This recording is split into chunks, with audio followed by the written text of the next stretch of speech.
Mga kapuso, bago sa saksi, pinatitigil muna ni US President Donald Trump sa loob ng 5 araw ang unumang military strike laban sa mga power plant at iba pang infrastruktura ng Iran para sa enerhiya. Sa isang post ni Trump sa social media, sinabing nagkaroon siya ng maganda at produktibong pakikipag-usap sa Iran para maresolba ang sigalot sa gitnang silangan. At base sa tono ng kanilang usapan, inutusan ni Trump ang kanilang Department of War na ipagpaliban ang mga military strike depende sa magiging resulta ng kasalukuyang pag-uusap. Walang sinabi si Trump kung kanino siya nakipag-usap sa Iran. Bago ito, nagbanta si Trump na wawasakin ang mga power plant ng Iran kung hindi bubuksan ng Iran ang Strait of Hormuz sa loob ng 48 oras.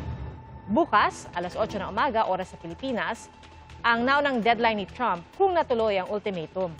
At bilang tugon, nagbabala ang Iran na atikihin ang mga power plant ng Israel at ang mga nagsusupply sa mga base militar ng Amerika sa Gulf region.